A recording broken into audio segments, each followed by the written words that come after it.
Hi friends! In honor of Granny Square Day on August 15th, the prompt for this month's book challenge is yarn. So this month I'm going to challenge you to read books that have yarn or yarn crafts featured on the cover as part of the story, or are written by authors that are known to be yarn crafters of a sort, knitters, crocheters, weavers. It could also be books that are instructional or pattern collections, all of your favorite yarn related books. That's what we're reading this month. So let's jump into my recommendations for you. So I'm going to give you a few fictional titles first. So first up, I have a sweet romance. It's called Neanderthal Seeks Human. It is the first book in the Knitting in the City series by Penny Reed. It's a sweet romance. It features a neurospicy female main character. Super cute book. Really liked it. Next up, I have the Friday Night Knitting Club, which is by Kate Jacobs. This is the first in another series.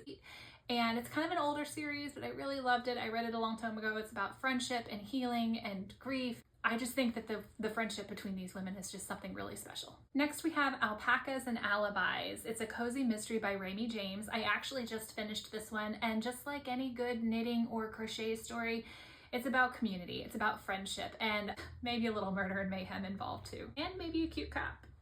Another fictional title is kind of a dark rom-com. It is Scythe and Sparrow. It is the third book in the Ruinous Love series by Bryn Weaver, and it comes with a whole host of trigger warnings, but if you have a strong constitution and this kind of thing is your vibe, this book cracked me up. It's just literally, I laughed out loud so many times. I loved that it had some crochet representation in there. Normally it's knitting, so this one was crochet, which was a really pleasant surprise. It doesn't have to be a story about yarn. It could be written by an author that you know enjoys yarn crafts. For example, Becoming by Michelle Obama. Michelle Obama is a known knitter, and while this book does not necessarily feature any knitting references in the book, it is a wonderful book. It's a story about resilience and growth and leadership, and she's just such an amazing woman. So the next two books that I want to recommend to you are instructional books.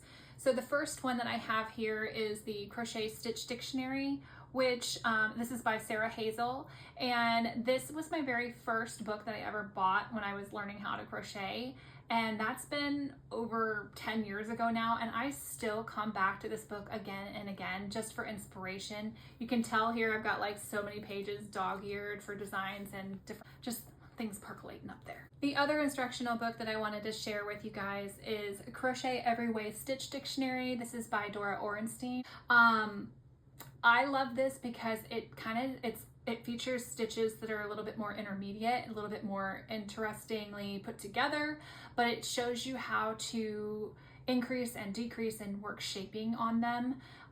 Really comes in handy if you want to do sweaters and other things like that.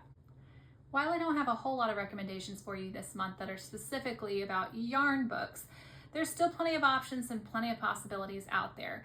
I have a few other books that I scouted out just by digging around online for things that might fit this theme, and I've listed those in the blog post for the book challenge, which you can find linked in my bio.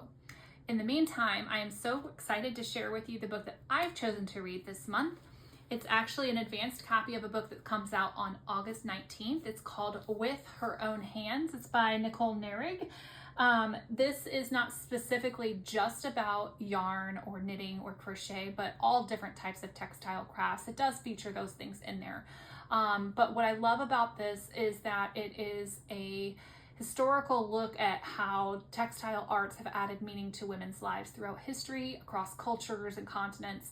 And it's so pretty, isn't it? And this cover is just so pretty. Anyways, I am super excited to read it. If you want to read along with me, this book comes out on August 19th. So make sure you can find that in a store and pick it up, because I think this is going to be really great. That's it for my August recommendations. If you are playing along with this challenge, make sure you are using a hashtag HBW2025 book challenge when you share on social media. Drop in the comments what you are reading for this month. If you have other suggestions that fit the theme, be sure to drop those as well. And let's all have a great time with Granny Square Day on August 15th. I will catch you guys on the next video. Bye.